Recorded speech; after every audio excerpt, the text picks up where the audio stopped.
So thank you for talking with me again, Cara. Pleasure. Always nice to have a catch up. It is. It's been a long time.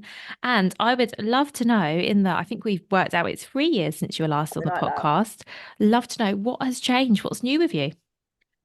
God, what isn't new with me really? I think just generally, yeah, I mean, in some ways everything is new, in some ways nothing is new. I think that's the thing, especially when you're running a brand which is kind of doing the same thing, if you know what I mean.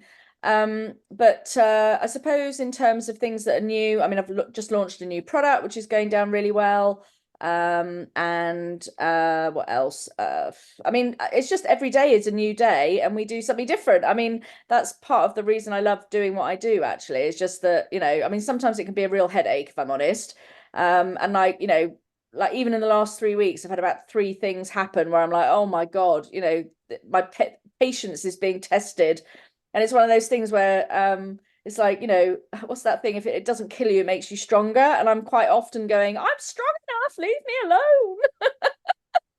Sometimes you I just want to sit on a beach with a cocktail and then, but I think if I'm honest, one of the things probably that I've learned more is like last year, for example, I did a lot of traveling with work, but actually I lost what I didn't realize, I'd kind of lost sight of my numbers a little bit. And I didn't realize that some parts of the world weren't performing as well as they should be. And in fact, they were actually a negative rather than a positive. So like the last probably, I'd say 8 months have been spent really analyzing the numbers, really crunching. So actually, one thing that is new is I've actually got a budget, which I've never had before because interestingly, when I used to work for other companies, I was an employee, you quite often had to have a budget, but running my own business, I've always kind of just done it a bit more seat of my pants. And it's usually been, oh, well, I've got enough money coming in so I can do this and I can do that, and that's fine. But like I said, I sort of lost track of the numbers, if I'm honest, and I feel a bit of a moron for doing that, I feel a bit of an idiot. But I think it happens to everyone. And you get so sort of sucked into that day-to-day kind of like stuff that you maybe lose that bigger picture overview. And I'm always the first person who will say that, turnover is sanity and profit is no, turnover is vanity and profit is sanity. And I think really what happened in the last few years, I probably just didn't pay enough attention to the sanity numbers and was looking too much at the vanity numbers. And I think it's always a good wake up call for any business owner to actually maybe have a session like working those numbers hard. And usually when I find out something's wrong, it's usually because there's been some kind of mess up with my accounts in some way. And then that requires for me to go in and do some super sleuthing. And that's what I had to do back last year. And then once I started looking into the numbers, I was like, well, hang on a minute. That doesn't make sense. Or hang on a minute. That's not right. Or hang on a minute. And then when I then started, I was like, oh my God. And I did literally have a moment last year, last July, where I was like thinking, do you know what? I'm just going to give up. I'm just going to stop the business. I'm going to go and get a job. But I am unemployable.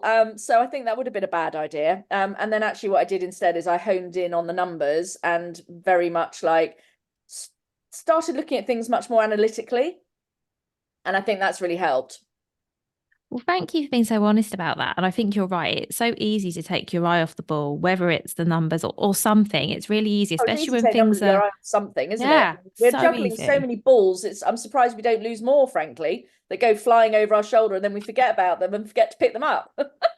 Yeah. And then we get to go round scrabbling around wondering where we left them. Yeah. Exactly. I knew there was a ball. It went over that wall somewhere. Thank you. And also, I really liked what you said about how like nothing's changed, but lots has changed. Because I think you're right. I think with our businesses, yeah, it can definitely feel like that, that a lot has changed, but actually not Nothing. much has. Yeah. Yeah. So that was a really good I like the way you summed that up. Um, my second question for you, Cara, and you've already given us some advice, so maybe Yeah. see if you can think of something else. God. Is what would your number one piece of advice be for other product creators at the moment? Well, so one of the things that I hadn't been looking at was my product cost. And I think what happened was that I just basically just kind of accepted when I was told that the price had gone up. I kind of accepted that, like, oh, well, it must have gone up. But then actually, when I started analyzing, becoming more analytical. So what I did was I was at one point looking to find a new manufacturer because I was like, I can't sustain this level of costs because I'm not making enough money to run a business on. And that becomes quite a hard conversation to have, but it's an essential one. And I think that's one of the things I would say to people is, and I'm guilty of this for sure, is, not that you're not running a business, but like you're not running a charity. You are running a business, and you must treat it like a business. And actually, if it wasn't to operate on a profitable turnover basis where you're supporting yourself, then what the hell are you doing? Because you're not putting all that hard work in so that you don't get any benefit. You might as well go and get a job.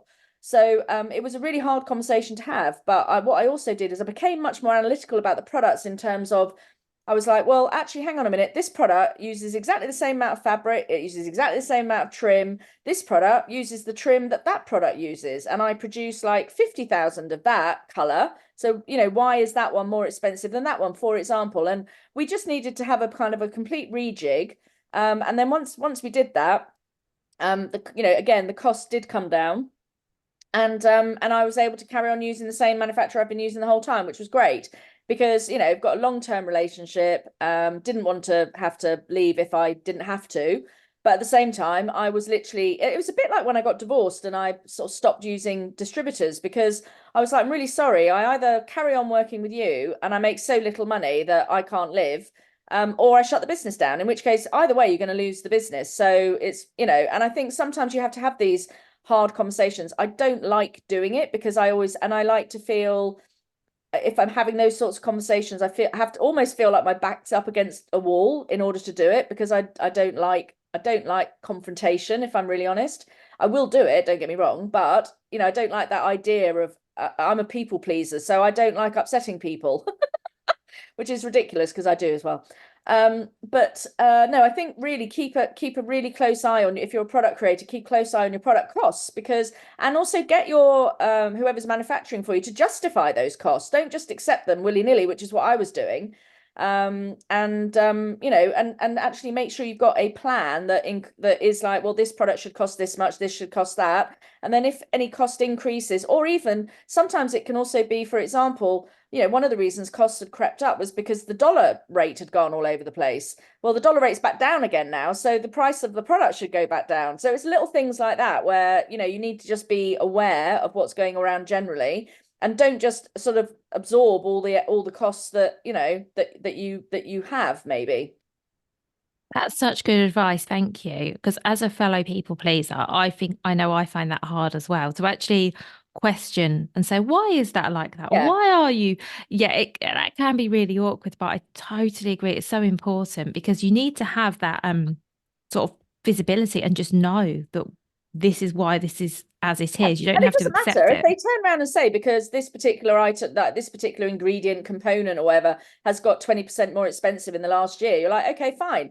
But then but you see, the thing was for me is that there wasn't a uniformity of increases, and so I wanted to know why they weren't uniform. And a lot of it was, I think, if I'm really honest, it was probably because we'd never been that analytical in producing the product in the first place. No one had, like my manufacturer or me. So therefore, we both sat down together and worked out. We were like, "Oh yeah, actually, that makes sense." And so we did work together, and then it just all kind of came out in the wash, I suppose, to a certain extent. I think that's brilliant. Thank you so much, Cara. That's my pleasure.